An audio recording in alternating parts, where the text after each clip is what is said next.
Hi guys, Al DeMarco here along with Steve Budin. Listen, there's something here at the site that you've probably looked at thousands of times, but I'll bet you most of you haven't clicked on it yet, and you're missing a great way to save money and get the best bets of the top handicappers at a discounted rate, and that is the Flexi Pass. And it's kind of unique. I think it's the only thing in this business that gives you an option of jumping from handicapper to handicapper, trying to catch the wave, to try to catch the big play as they come out. Because with the Flexi Pass, guys, you don't have to make a long-term commitment to any one handicapper. Instead, let's say you buy a 2-handicapper, 7-day handicapper Flexi Pass.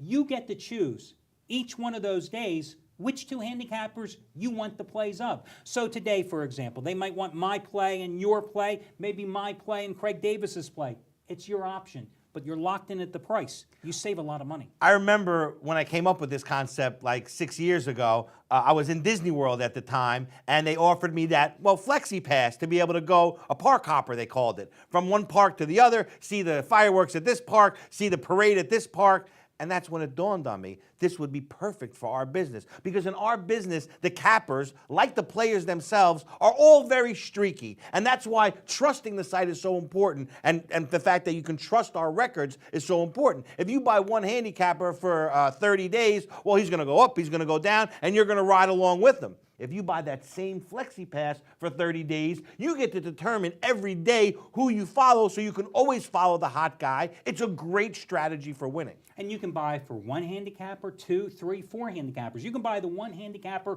30-day Flexi Pass, and 30 days you can make a change of handicappers every single day. I'll tell you what a lot of guys do. They do make a commitment to one particular handicapper because, yes, everybody's streaky, but over the long term they produce a profit. But they buy a committed package from one guy, a 30-day package. Usually right after he's hot. Right, exactly. And they'll ride him, but then they come in and they use the Flexi Pass to cherry pick for other big plays. And here's the beautiful thing.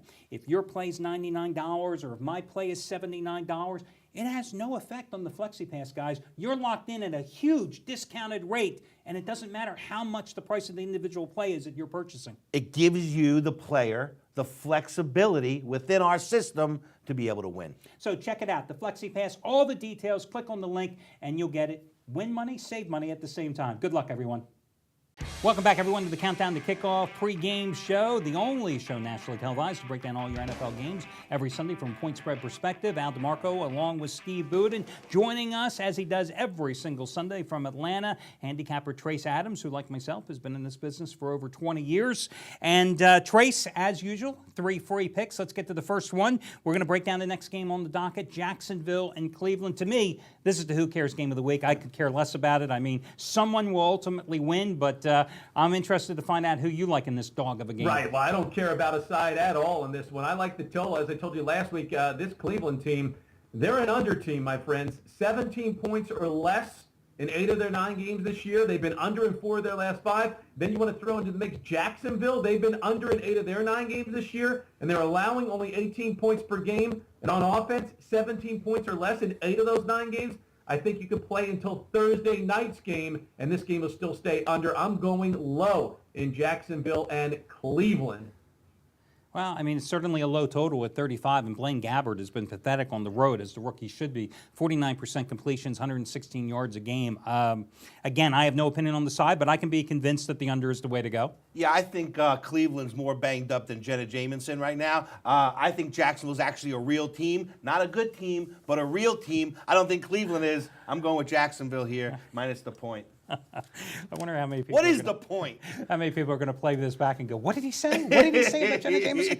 Okay, next game we want to talk about banged up. is going to be Green Bay and Tampa Bay. Packers in an interesting position, coming off the Monday night game, short week, but this Tampa Bay team has just completely fallen apart. Raheem Morris going to use the NFL allowance to put his team through practice twice this week, wearing full pads. I don't think it's going to make a difference. Yes, I totally agree with you. There's no difference at all in the Battle of the Bays. There's only one way to go here, and that's to go with the Green Bay Packers. I mean, this team's unstoppable. I watched them on Monday night. I know it was only the Minnesota Vikings, but hey, 15 wins in a row now, 12-3 against the spread in those 15 wins, and they're 5-1 against the spread at Lambeau Field. And like you said, Tampa Bay is totally backsliding. Freeman now has 13 picks on the year. LeGarrette Blount was held to 34 yards rushing last week. No wonder they've lost 3 in a row and 4 of their last 5 straight up and against the spread. I know they're getting 2 full touchdowns here, but I could easily see Green Bay winning this one by 17 or 21 points for sure. Mark me down for the Packers.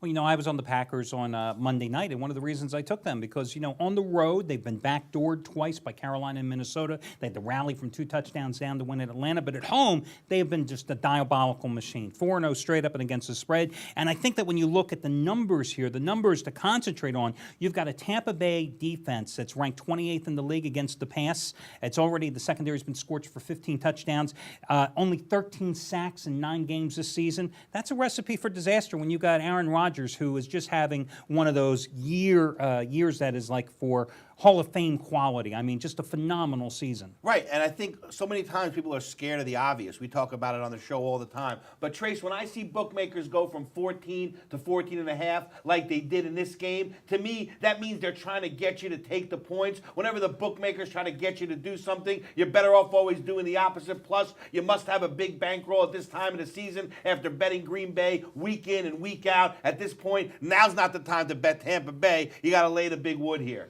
Yeah, so we're all in agreement there. Green Bay, the way to go. Hey, before I go any further to our last game here, I just want to point out, Trace has won his best bet 5 of the last 6 Sundays. Best way to spend a Sunday, bucket of Kentucket and a free pick from Trace. I mean, a pay after you win from Trace. And your pay after you win plays. 35-13 run, 6 straight Sunday winners. Last Sunday, 49ers. Monday night, cash in with the Vikings and Packers over the total. Again, pay after you win.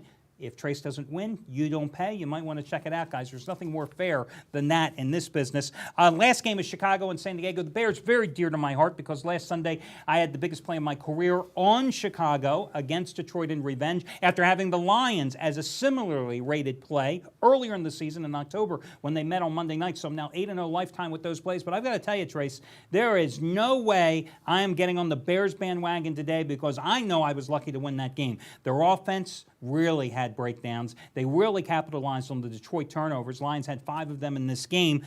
And San Diego, I am through doing anything with the Chargers. I am through getting screwed by Phillip Rivers. For you? What it leads to me is we talk about the next game as soon as Trace is gone. But I'm more than willing to take your opinion on the game. Yeah, I'll give you my opinion. We said week 1 when the Vikings played at San Diego, and I gave you the Vikings right here on the show, that they would cover against Norv Turner. There you go. The Bolts stink in my estimation. And while you said you thought the offense broke down for Chicago, hey, they still won that game handily. They're at home. They're on a roll. 4 wins, 4 covers in a row. San Diego hasn't won since the bye week. They've lost all 4 of their games straight up and against the spread. Phillip Rivers is at 15 interceptions against 13 touchdowns. I think the Bears defense eats them up, and I think the Bears are at least 7 points better in this game for sure. Worried at all, guys, here about a letdown after the Bears? I mean, that was such a big trap. Yeah, it was such a big division game, and revenge was fueling them. That's why I was on them so big. Is the biggest play of my career last Sunday. I think with you, it's a trap situation or a game to avoid. Yeah, so many times customers make the mistake of bringing last week forward to this week, and they got to realize that the lines adjust all of that. The lines makers see the same games that they saw last week and adjust the lines the same way. I think this is a trap. I'm going with San Diego plus the 3 and a hook. Yeah, not that I would ever give my endorsement to any Norv Turner coach team or any team with Phillip Rivers, this year's edition of Phillip Rivers quarterbacking the team. But I will point out, the Bears are only 8-13-1 against the spread in their last 22 as a Soldier Field favorite. Hey, Trace, thanks for joining us again. Make sure you check out Trace's page because, 6 straight pay after you win winners on and an overall run with those pay after you win plays, 35-13. Again, if Trace doesn't win, you don't pay. Guys, coming up in our next section of the show, we're going to talk about how you can play fantasy football against us with $1,000 on the line for a special contest that we are running this week through draftstreet.com. That's going to be coming up. And, of course, Steve, we're going to continue breaking down all the games. It's hard to imagine it's already week 11 of the NFL season. I mean, this show is just flying by. But we've got all that and more coming up after this short commercial break. Al DeMarco along with Steve Budin. This is the Countdown to Kickoff program. And, again, we will be back in just a moment with the home stretch of today's program.